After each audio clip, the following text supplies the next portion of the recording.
Hey everyone, it's Caroline from the Juniper Links Accounting channel. Today we're going to have a look at the mileage allowance. So this is reclaiming costs from your limited company as a director and an employee. So without further delay, let's get into the video. Okay, so what is the mileage allowance? And it's essentially HMRC's official allowance when you're traveling to a temporary workplace with your personal car. So obviously, if you had a car that the business owned, then this wouldn't necessarily apply to you because your company would be responsible for that car. And if it does pay for all of the fuel, obviously there are things like the benefit in kind and the fuel scale charge, where the company is paying for you to have a car, but you're using it for personal travel and it's basically made available to you in quotes, which is what HMRC considers as being able to be used for personal reasons at any time, and the employer really not keeping it at a specific business location, and you just go and pick up the car and then carry on about your business, and it's only for work travel. So in this case, it's where you're using a personal car for travel and your employer, or in other words, your limited company, can reimburse you for this cost because you are using your own equipment for business journeys, and therefore it is able to give you some money towards that. So it's the most accurate way to account for actual business travel. I'll get into this a little bit later in the video, but essentially, let's say a car breaks down or you had to pay for other things for it. You know, how much of that is actually because of the company and because of the business travel? It's very difficult to pinpoint that. So the mileage allowance is basically like, here's the most you can claim without creating a benefit in kind from the business. So up to 45p per mile for the first 10,000 miles, and then 25p after that 10,000 mile limit. And this resets each tax year, so it's not like the total. So every tax year, this resets on the 6th of April. You get a new starting point for the allowance. You can carry on claiming 45p per mile again. So this keeps HMRC happy, and it's also allowable for your company to pay this out to you without creating a benefit in kind. So let us go into a little bit more detail here. Okay, so there are alternative mileage rates. So if you're not using a car, but instead you're using a motorbike or bicycle travel, then you get 25p per mile for motorbikes and 20p per mile for bicycles.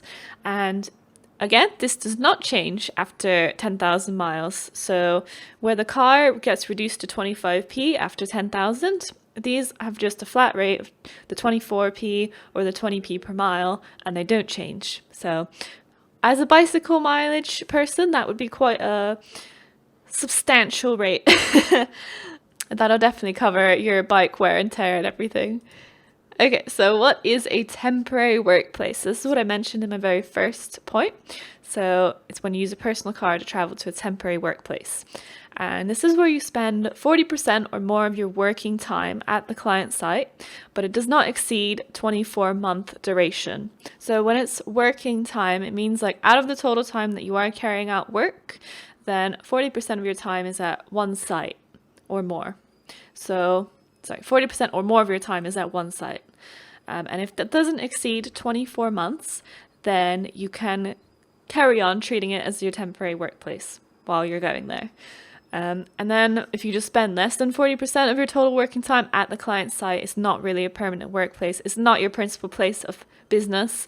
There's no reason to treat it that way, so you can carry on claiming those travel costs when you visit there.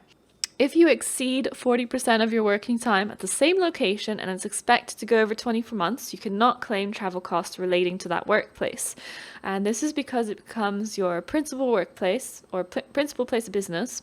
And from HMRC's perspective, that's like an employee being reimbursed for their normal commuting to work where they have to go every single day. And that is not good with them, so we can't do that. But business travel to other locations would still be allowable. So as long as they satisfy that 40% and 24-month rule, you can carry on claiming the business travel from your company, and it's absolutely fine. It's just when it becomes your permanent workplace that you can no longer do that. And just to go into more detail on the 24-month rule, so it determines whether a site is a temporary workplace or not. And you have to stop claiming all travel and subsistence to that site as soon as you know it'll become a permanent workplace or a principal place of business. So as a company director, technically your principal place of business would be your home address. But let's say you spent all of your working time at your client site and it went over 24 months, or it was going to go over in about 6 months' time, and you knew this would happen because you got a contract extension that would take you over the 24 months.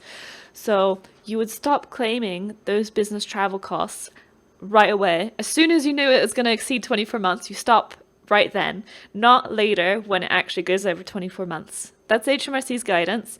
So in this case, normal commuting is not allowable as a company expense. So we can't do that anymore.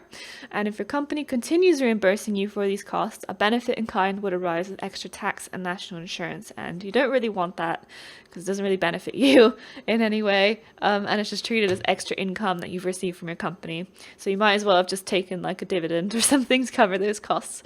So that's just the gist of the 24-month rule.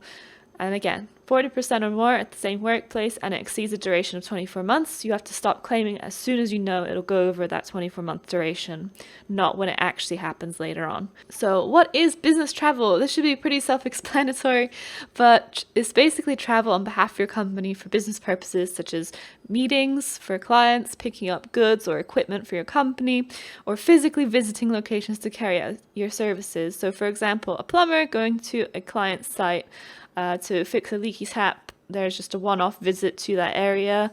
They can claim that travel there, basically, if they use their personal car. And the key point is that there's no personal element to this travel. You're not like going to do other things to satisfy something that you need to do for your own personal life and then also go over and do a job at the same time, but that extends your journey to a much longer route.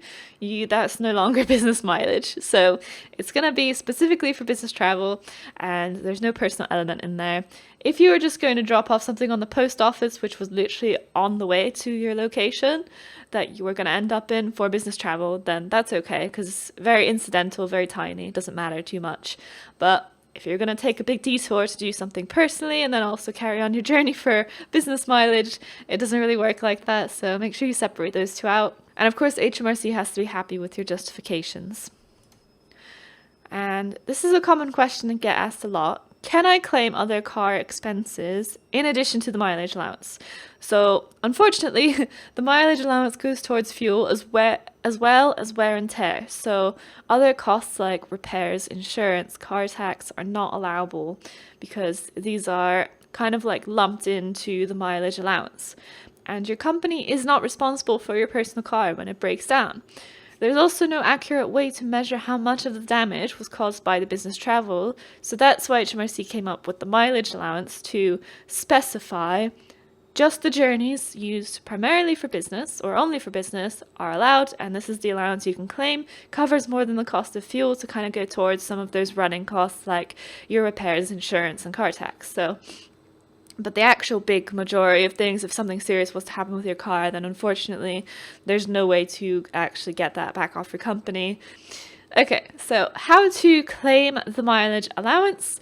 And often the easiest way to do this is accounting software, which would have a mileage claim option. As an employee or director, you can create a new mileage claim for the miles traveled each week or month on the software. And it'll automatically calculate the appropriate mileage rate. So it'll be 45p per mile up to the 10,000 miles and then 25p thereafter. So it'll automatically track this for you every year and then make sure you're only paying yourself back what is actually the mileage rate. So if you do calculate it yourself, just make sure to track when it exceeds 10,000 miles during the same tax year. So this is 6th of April to the following 5th of April. And you have to make sure to apply that 25p per mile rate instead.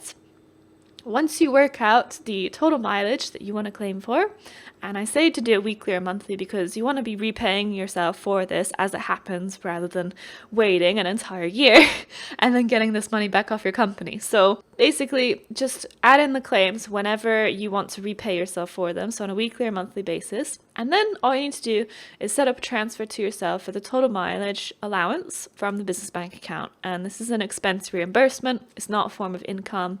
Your company is simply repaying you for the travel you've done using your own car in order to do so for business purposes. And finally, we've got record keeping and the technical requirement to keep a mileage log. So this is what HMRC wants to see whenever you claim business mileage with a personal car. and it's required to keep this log so they can go through and check if they ever had an investigation for some reason into your company and wanted to see your records and receipts. This is essentially a receipt of all of your business mileage. So this should include the dates, the locations of where you're traveling to and from, the reason for making the journey, so it should be justifiable to HMRC as to why it was a necessary business journey, the total miles that it was to get to the locations, obviously. And for this, you can either use something like a mileage tracker for your car, or you can even use something like Google Maps to find the exact route you took, or there is a mileage calculator from AA. So there's a lot of different tools you can use to calculate the actual miles, and as long as you've got a copy of that somewhere and it clearly shows the journeys that you took and how long it took you to get there and what route you took, this is going a little bit above and beyond, but basically you just want to show proof of how you came to those figures of how many miles you traveled. So that's essentially it. And then finally, I always recommend keeping copies of any fuel receipts that relate to your miles, because it proves that the trip was actually made, so you are spending money on fuel. If you had 0 fuel receipts and you weren't spending money on fuel, and you had all these mileage records and everything, you know, HMRC might just be there like, well, we don't see any evidence that you actually spent money on fuel, so where did you go? Did you actually go anywhere? You know, there's no way to tell. Of course, if you had a mileage tracker on your car, then there's probably no need to keep the fuel receipts because you actually had to go somewhere in order to track the miles. But if you're just using maps, like Google Maps or the AA calculator for mileage, then obviously you'll want copies of the fuel receipts as well to back up that you did actually make a journey. And that pretty much wraps up my video today. I hope you guys found it helpful. If you did have any questions at all, just put them down in the comment section below.